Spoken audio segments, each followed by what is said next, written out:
Hello students, I'm Imani Sharma, your educator. I warmly welcome you all on our YouTube platform, जिसमें आज भी in the last part for your previous year question series, जो कि research aptitude के साथ related है, we are going to discuss questions इस unit में से from 13th June 2023.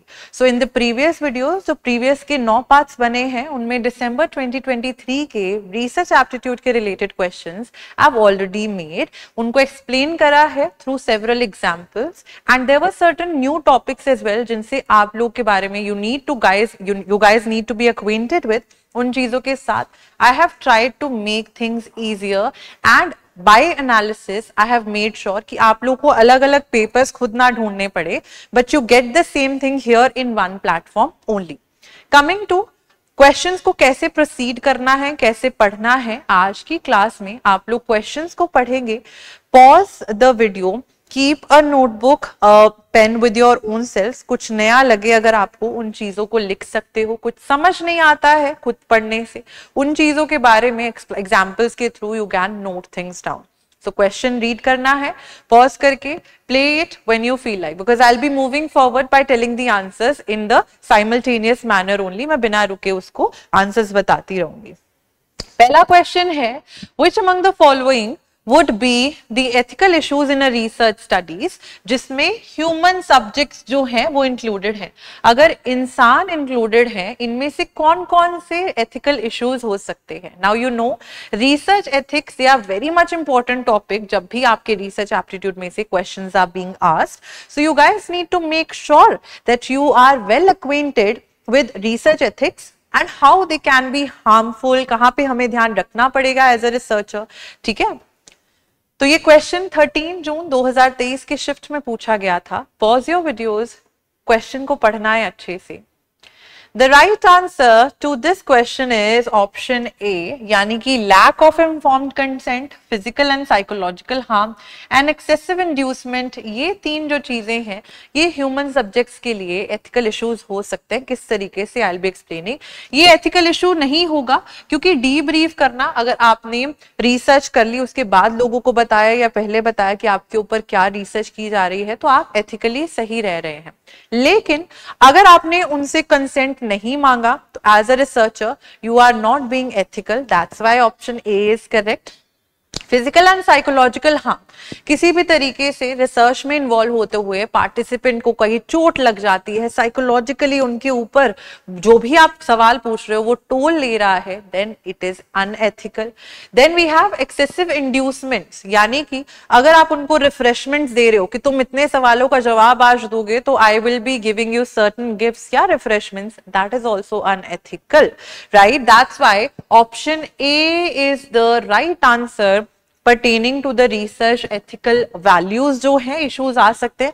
debriefing issue नहीं है, यानी कि debriefing करना चाहिए, और debriefing अगर कोई इंसान करेगा तो वो ethical है. ये तीन जो हैं they are the one which are unethical. ठीक है, so option A is the right answer here. Next question, which aspect of the researcher may cause psychosocial effect in the participant of a study, यानी कि उसके mind पे जो कि socially develop हुआ है उस वजह से which aspect can be leading to that psychosocial effect. The right answer to this question is option D, right.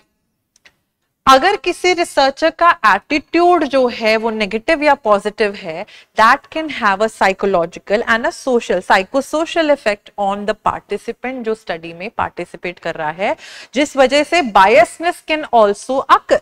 So option D is the right answer here. ठीक है, then we have statement based questions. Statement 1 says that in a ratio scale 0 point is arbitrary. 0 point is arbitrary, मतलब 0 का मतलब 0 नहीं होता है, right, in the ratio scale. Statement 2 says the nominal scale allows ordering and ranking of data. Ordering and ranking of data. The answer is option B here, that both the statements are incorrect. अगर आप types of scales देखें in research, they move forward in a particular manner. सबसे पहले nominal आता है, ordinal, interval and ratio. In the ratio scale which is the last type of scale, और इसी order में चलते हैं. रेशो स्केल में 0 पॉइंट आर्बिट्ररी नहीं होता है. 0 मीन्स 0 ओनली. अगर किसी ने पूछा है आपके घर में कितने लोग जो हैं वो 18 की एज से नीचे के हैं और आपके घर में ऐसा कोई नहीं है, तो you are suppose to answer 0 only. But in interval scale, इसी वजह से स्टेटमेंट 1 इनकरेक्ट है. किसमें 0 पॉइंट आर्बिट्ररी होता है? इंटरवल स्केल में आर्बिट्ररी होता है. फॉर एग्जाम्पल, ड्रेस साइज जो इन्फेंट्स होते हैं, छोटे बच्चे होते हैं, नए नए पैदा हुए बच्चे होते हैं, न्यूबॉर्न बेबीज, उनकी ड्रेसेस का size in some countries it's 0. Now 0 here does not mean कि कोई साइज ही अवेलेबल नहीं है. 0 here is arbitrary, it means it has a different meaning. और arbitrary किस स्केल में होगा? इंटरवल में होगा. 0 डिग्री सेल्सियस टेम्परेचर है, इसका मतलब ये थोड़ी है कि कुछ भी टेम्परेचर नहीं है. It means the temperature is very cold. So 0 holds some other value rather than being a 0 only. So that's why option 1 is incorrect. Nominal scale allows ordering ranking of data. No. Nominal scale में सिर्फ और सिर्फ naming होती है, ordering या ranking नहीं होती. Nominal stands for n, right? Starts with n, so it only has naming properties. Ordinal में नेमिंग प्रॉपर्टीज भी होती हैं, ऑर्डर भी होता है. तो ordinal has the word ranking and ordering in it. Nominal में नहीं होगा. नॉमिनल में सिर्फ और सिर्फ नेमिंग होती है, ऑर्डरिंग ऑर्डरिंग नहीं होती है. ठीक है, that's why both the statements they are false. Option B is the right answer here. Next question is statement 1. In observational research, the variables are actively manipulated and the environment is as controlled as possible.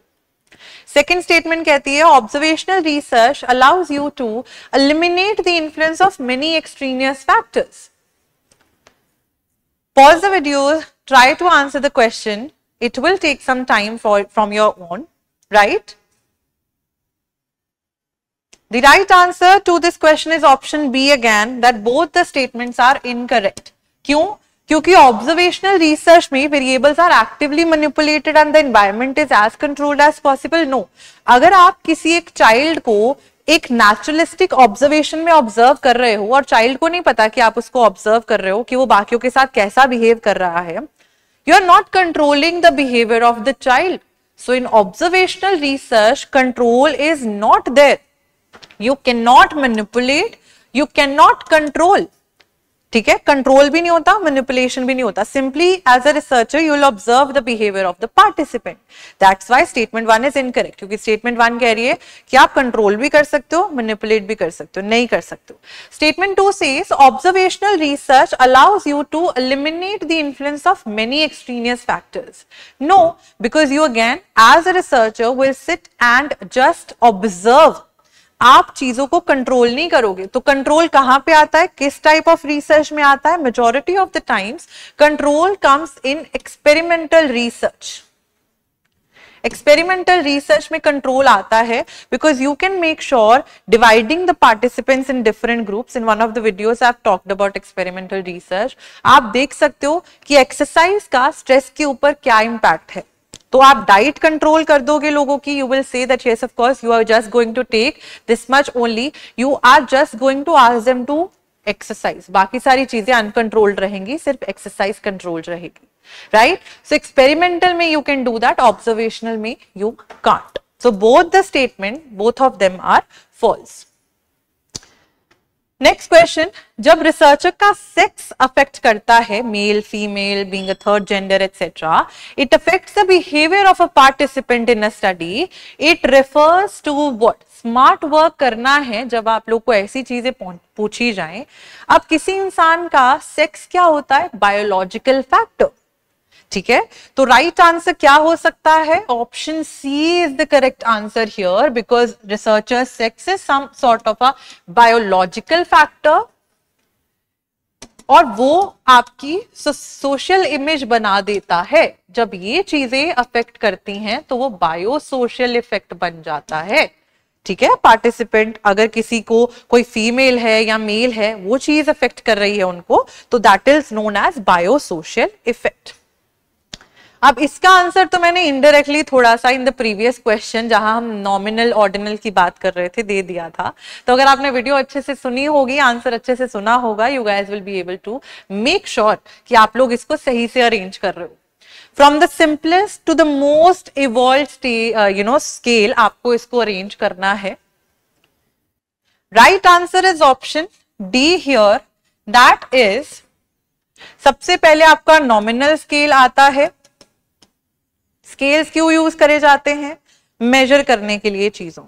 Nominal में सिर्फ और सिर्फ naming quality होती है, यानी कि आप name कर सकते हो हिमानी, अक्षय, अमृत, राइट, शिफाली, आप इनको सिर्फ नेम कर सकते हो।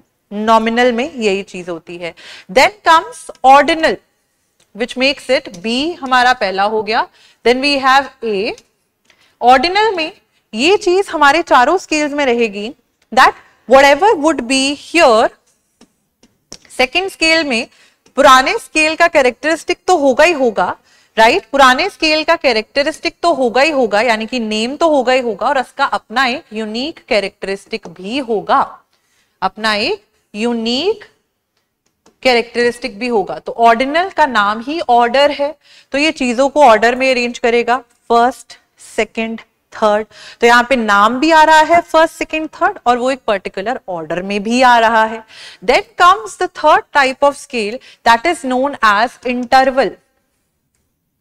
इंटरवल में नेम भी होगा, ऑर्डर भी होगा, और एक इंटरवल होगा, प्लस यहां पे जो जीरो होगा, अभी हमने डिस्कस करा था, वो आर्बिट्ररी होगा, यानी जीरो का मतलब जीरो नहीं होगा, कुछ और होगा।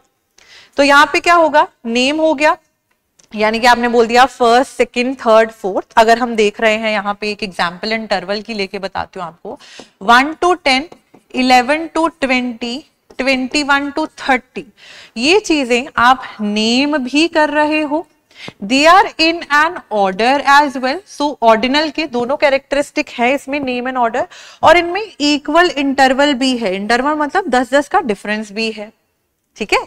तो ये चीज आ गई, और ये जीरो जो होगा यहाँ पे, अगर जीरो होगा इसका मतलब जीरो नहीं होगा, यानी कि जो मैंने आपको एग्जांपल दी थी 0 डिग्री सेल्सियस अगर है, it means very cold environment. This zero is arbitrary in interval scale, ठीक है, जीरो का मतलब जीरो नहीं होगा। Coming to the last most evolved scale, it is ratio scale, जिसमें आपका नॉमिनल भी होगा, नेम भी होगा, ऑर्डर भी होगा, इंटरवल भी होगा, लेकिन यहां पे जो जीरो होगा वो ट्रू जीरो होगा, वो ट्रू जीरो होगा। कैसे कैसे होगा ट्रू जीरो?